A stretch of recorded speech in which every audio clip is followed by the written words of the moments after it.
जाअल हक़्क़ व ज़हक़ल बातिल इन्नल बातिल कान ज़हूक़ा। आइए मैं आप लोगों के सामने वो आयतें बता दूं, सिर्फ ये 26 नहीं है, तो 26 आयतों का जो उसने जिक्र किया, उसके अलावा भी आयतें हैं जो बाज इस्लाम के दुश्मन चाहते हैं कि वो कुरान से निकाल दिए जाएं।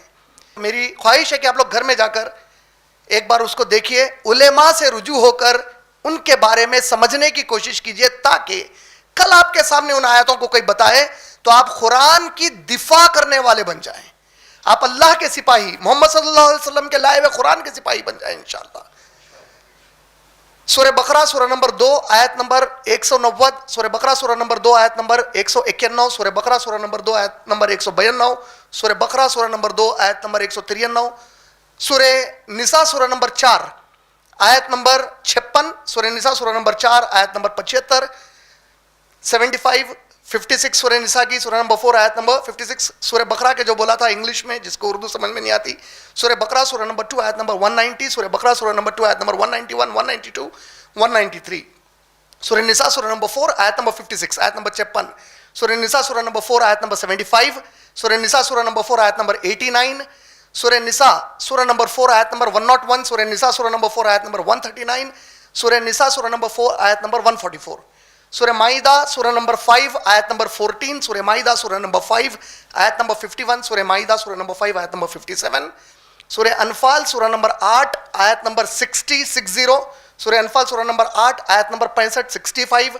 सूरह अनफाल सूरह नंबर 8 आयत नंबर 69, सूरह तौबा सूरह नंबर 9 आयत नंबर 5, सूरह तौबा सूरह नंबर 9 आयत नंबर 14, सूरह तौबा सूरह नंबर 9 आयत नंबर 23, सूरह तौबा सूरह नंबर 9 आयत नंबर 24, सूरह तौबा सूरह नंबर 9 आयत नंबर 27, सूरह तौबा सूरह नंबर 9 आयत नंबर 28, सूरह तौबा सूरह नंबर 9 आयत नंबर 29, सूरह तौबा सूरह नंबर 9 आयत नंबर 37 एंड 38, सूरह तौबा सूरह नंबर 9 आयत नंबर 58, सूरह तौबा सूरह नंबर 9 आयत नंबर 68, सूरह तौबा सूरह नंबर 9 आयत नंबर 111, 111, सूरह तौबा सूरह नंबर 9 आयत नंबर 123, 123, सूरह ताहा सूरह नंबर 20 आयत नंबर 48, सूरह सजदा सूरह नंबर 32 आयत नंबर 22, सूरह अहज़ाब सूरह नंबर 33 आयत नंबर 61, सूरह फुस्सिलत सूरह नंबर 41 आयत नंबर 27 और 28, और सूरह तहरीम सूरह नंबर 66 आयत नंबर 9। यह सबसे कॉमन तरीके से इसको कोट करके बताया जाता है कि कुरान की ये आयतें इंसानों को इंसानों से लड़ा देती हैं, जंग करवाती हैं, कत्लो गारतगिरी कराती हैं। मैं दुनिया के हर मजहब के मानने वाले से और हर मुल्क के कानूनदान से जानना चाहता हूं, दुनिया का कोई एक कानून और कोई एक मजहब की किताब ऐसी बता दो जिसमें जंग करने का जिक्र ना हो, कोई एक जिसमें यह बताया गया है कि जंग नहीं करना चाहिए, कहीं भी नहीं है।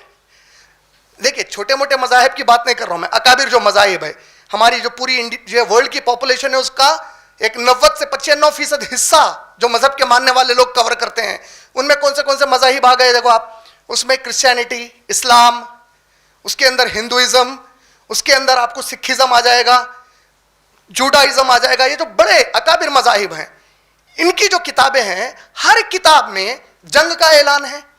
अगर आप इस तरीके से गौर करके देखेंगे तो आज आप जब बाइबल पढ़ते हैं, इस बाइबल में आप ओल्ड टेस्टामेंट, जिसको ये बाइबल पुराने अहदनामा और नया अहदनामा, ओल्ड टेस्टामेंट न्यू टेस्टामेंट किसको कहते हैं? पुराना अहदनामा वो तमाम वाकयात जो दुनिया बनाए जाने से लेकर ईसा अलैहिस्सलाम के आने के पहले तक उसके अंदर आए हैं। नया अहदनामा ईसा अलैहिस्सलाम के आने के बाद के पूरे वाकयात, जब से वो पहुंचे इस जमीन पर तब से उसके बाद के वाकयात, ये पूरा नया अहदनामा, न्यू टेस्टामेंट। आप ओल्ड एंड न्यू टेस्टामेंट पढ़ेंगे, बेशुमार वर्सेस जिसके अंदर लड़ाई का जिक्र आया है, और ऐसी लड़ाई का जिक्र आया है कि आप ताज्जुब करेंगे जब आप बुक ऑफ ड्यूटरोनॉमी पढ़ते हैं, चैप्टर नंबर 20 ओल्ड टेस्टामेंट की पुरानी अहदनामे की, वर्स नंबर 10 से लेकर वर्स नंबर 18 तक, तो उसमें मूसा अलैहिस्सलाम को हुक्म मिला है कि अपने दुश्मनों पर हमला करो और उन्हें अमन का एक मौका दो, उनको अमन का एक मौका दो। ये याद रखना अच्छे से, अभी मैं जो बोल रहा हूं, उनको अमन का एक मौका दो, दुश्मनों पर हमला करो, अमन का एक मौका दो। अमन का मौका कैसा दो? उनसे कहो तुम और तुम्हारी पूरी नस्ल आने वाले दिनों में हमारी गुलाम बन जाओ हमेशा के लिए। अगर वो ये बात नहीं मानते हैं तो उनको कत्ल करो, हर एक को कत्ल करो, उनके घरों को तबाह करो, उनकी जिरात की जमीन तबाह कर दो, पीने के पानी के कुएं खत्म कर दो, सिर्फ कुंवारी लड़कियों को अपने इस्तेमाल के लिए बचा कर रखो। यह book of Deuteronomy chapter number 20 verse number 10 से 18 में आया है। जीसस क्राइस्ट ईसा अलैहिस्सलाम को पूरी ईसाइयत क्रिश्चियनिटी प्रिंस ऑफ पीस कहती है, यानी वो अमन के शहजादे हैं। एक मुसलमान होने की ना हैसियत से आमन्ना, हम ईमान लाते हैं इस बात के ऊपर, हमारे ईसा अलैहिस्सलाम अमन के शहजादे थे। लेकिन अगर आप गॉस्पेल ऑफ मैथ्यू पढ़ते हैं नए अहदनामे में चैप्टर नंबर 10 वर्स नंबर 34 में जीसस क्राइस्ट के अल्फाज बाइबल में नकल किए गए हैं। उनके मुताबिक ईसा अलैहिस्सलाम कहते हैं, think not that I have come to spread peace on earth, I have not come to spread peace but a sword. ये ना समझो कि मैं दुनिया में अमन फैलाने के लिए भेजा गया हूं, मैं अमन फैलाने नहीं तलवार फैलाने के लिए आया हूं। इसी तरीके से आप gospel of Matthew chapter number 12, gospel of Luke chapter number 12 verse number 49, 50, 51 पढ़ेंगे। ईसा अलैहिस्सलाम कहते हैं, मैं जमीन पर आग बरसाने के लिए आया हूं, बाप को बेटे से, बहू को सास से, बेटी को मां से लड़ाने के लिए आया हूं। अगर आप gospel of Luke chapter number 19 verse number 29 पढ़ते हैं तो उसमें जीसस क्राइस्ट कह रहे हैं बाइबल में कि जो कोई मुझे अपना हाकिम ना माने, अपना रूलर ना माने, उसे मेरे सामने लाओ और उसकी गर्दन मार दो बोले। तो अब ये पूरी जो वर्सेस है बाइबल की, क्या ये पीस के बारे में गुफ्तगू कर रहे हैं? नहीं। तो अब इन वर्सेस को अगर कोई पकड़ कर कहे कि जीसस क्राइस्ट टेररिज्म फैलाए और बाइबल के ये वर्सेस को निकाल दो, तो क्रिश्चियनिटी खुद उसकी बीफिटिंग रिप्लाई देगी उसके बाद। इसी तरीके से ये वेद है, वेद शास्त्र हिंदू भाई और बहनें इसको आसमानी किताब मानते हैं। सबसे कदीम किताब उनके मजहब की वो लोग वेद शास्त्र को मानते हैं। और वेद 4 हैं बुनियादी तौर पर, ऋग्वेद, अथर्ववेद, यजुर्वेद, सामवेद। आप अगर वेद पढ़ेंगे तो उनका मानना यह है कि ये श्रुतिज हैं। श्रुति माने वो जो आसमान से नाजिल की गई, जो पैदा करने वाले ने नाजिल की। अब जो उनके मुताबिक श्रुति है, अगर आप ऋग्वेद पढ़ेंगे book number 1 hymn number 9 verse number 1 से 15 तक, अगर आप ऋग्वेद पढ़ेंगे book number 1 hymn number 29 verse number 7, book number 1 hymn number 132 verse number 1, इन पूरे मुकामात पर मजहब की खातिर जंग करने का हुक्म आया है।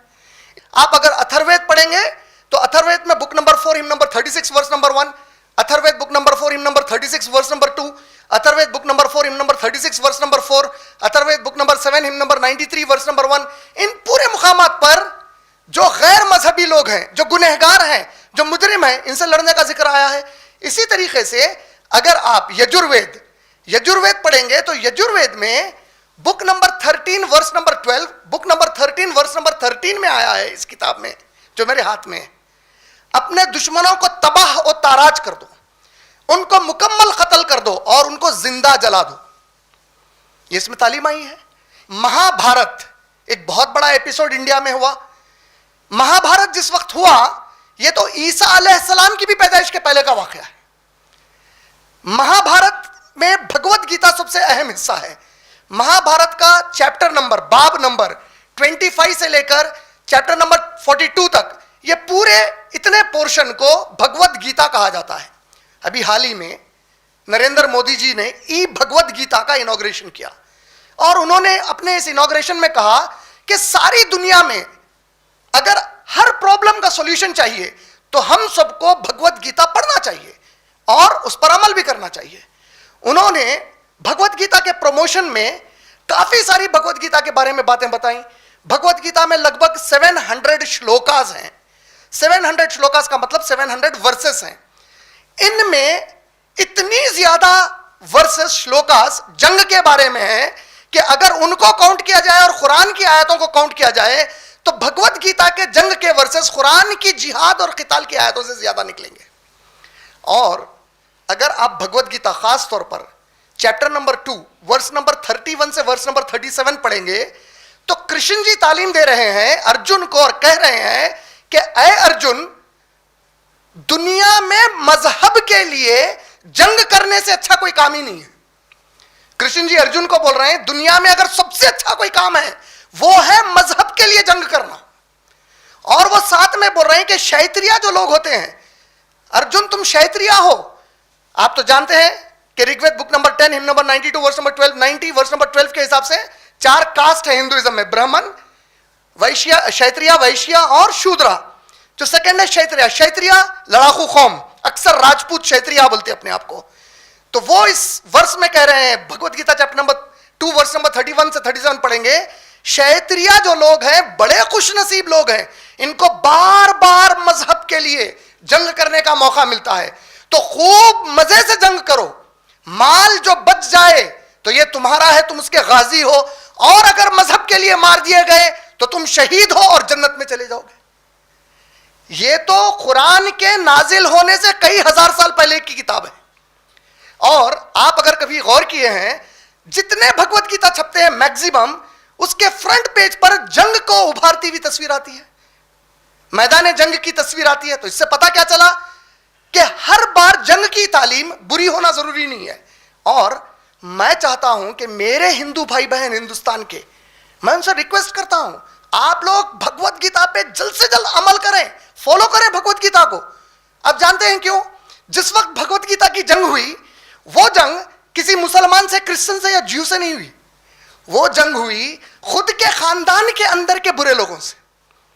तो मैं चाहता हूं कि हर घर के अंदर कोई भगवत गीता पर अर्जुन की तरह अमल करे, और कंस मामा को और पांडवों से जिस तरह कौरवों ने गलती से लड़ा, वैसे ही अपने घर के अंदर के ये चोर, लुटेरे और डाकुओं को सजा दे भगवत गीता के हिसाब से। क्योंकि भगवत गीता की तालीम मुसलमान से लड़ने पर नहीं आई, भगवत गीता की तालीम क्रिश्चियन या ज्यू से लड़ने पर नहीं आई। क्योंकि जिस वक्त भगवत गीता लिखी गई, ना मुसलमान थे, ना यहां पे ईसाई थे, ना यहां पर यहूदी थे, ना सरदार जी थे। ये उससे भी पहले के, ये तो गौतम बुद्धा के भी पहले की है। तो ये लड़ाई तो अंदर के बुरों को खत्म करने की लड़ाई है। और नरेंद्र मोदी जी ने अभी ही भगवत गीता के इनॉग्रेशन में कहा कि इसमें जो जंगजुओं का, लड़ाकुओं का, अगर उसको मैं अरबी में कहूं तो मुजाहिदीन का जो जिक्र आया भगवत गीता में, जो मजहब के लिए लड़ते क्षत्रिय, वो जो वॉरियर्स है, हमारे इस पिछले 1 साल में उन्होंने कहा ये वॉरियर्स हमारे डॉक्टर्स हैं जिन्होंने पैंडेमिक में लोगों का इलाज किया और लड़ाई लड़ी, अपनी जान की परवाह नहीं करके लोगों की जान बचाई।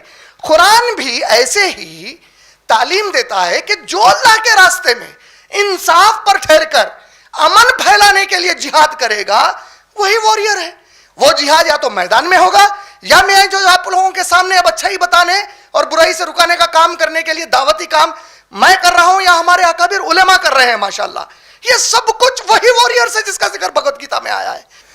और भगवत गीता के इतने सारे जो श्लोकास है जो जंग के ऊपर उभारते हैं सबको, इससे कोई मुसलमान नहीं डरता। हम कभी नहीं कहेंगे अरे इतने सारे आपके भगवत गीता में जंग के ऊपर चीजें लिखी हुई है, इसको निकाल दो। इससे डरेगा कौन? देखो, हिंदुस्तान के सुप्रीम कोर्ट में अगर कोई ये अर्जी दायर करे कि रेपिस्ट की सजा खत्म कर दो, या डाकू की सजा खत्म कर दो, या कातिल की सजा खत्म कर दो, तो ये जो अर्जी डालने वाला है ये या तो डाकू होगा, या रेपिस्ट होगा, या लुटेरा होगा। ये वही कर सकता है, क्योंकि उसको डर है कि उसको वैसी सजा मिल सकती। कुरान में अल्लाह ने जो मुजरिमों के लिए सजा बताई, उससे तुम क्यों डर रहे? तू मुजरिम है तब डर, तू अल्लाह का दुश्मन है तब डर, तू इंसानियत का दुश्मन है तब डर, तू मुसलमानों पे जुल्म करना चाहता है तो तब डर, तू इस्लाम को मिटाना चाहता है तब डर। और वसीम रजवी के साथ साथ ऐसे कुछ लोग जो टोले के हैं उसके, हिंदुस्तान में 100 करोड़ के करीब अगर आज गौर किया जाए तो हमारे हिंदू दोस्त अहबाब रहते हैं, उनमें से कोई भी नहीं डरता इन आयतों को देखकर ये हमारे खिलाफ है। चोर के दिल में चोरी, जो चोर है उसके दिल में चोरी है, इसलिए वो कह रहा है निकालो, क्योंकि उसको मालूम है कि अगर कल कभी आयतों का निफाज होगा तो सबसे पहले उसको मुजरिम बनाकर जो है सजा दी जाएगी इस्लाम के मुताबिक। तो उसको डर है उस बात का। और अक्सरियत गैर मुसलमानों की इन आयतों के बारे में सही तरीके से मालूमात नहीं होने की वजह से गुमराह हुई है। वरना ऐसी ये आयतें पूरी जितनी मैंने पढ़ी हैं अल्हम्दुलिल्लाह, कोई आयत ऐसी नहीं है जो इंसानियत के खिलाफ हो। भगवत गीता की जो पूरी लड़ाई है वो कहते हैं बुरों को रोकने के लिए है। जेल क्यों बनाई जाती, कुछ लोगों को उसमें कैद क्यों किया जाता, ताकि बाकी के जो लोग आजाद हैं उनको, इन चंद लोगों की वजह से बाहर तकलीफ ना पहुंचे। चंद लोगों को सजा क्यों दी जाती? ताकि दूसरों में अगर वो जुर्रत पैदा हो रही ऐसा जुर्म करने की, तो उनके लिए सबक बने, और जिसने वो जुर्म किया उसको इंसाफ के साथ वो सजा दी जाए। डरने की इसमें क्या बात है? डरता वही है जिसको असल अपने दिल में चोरी है।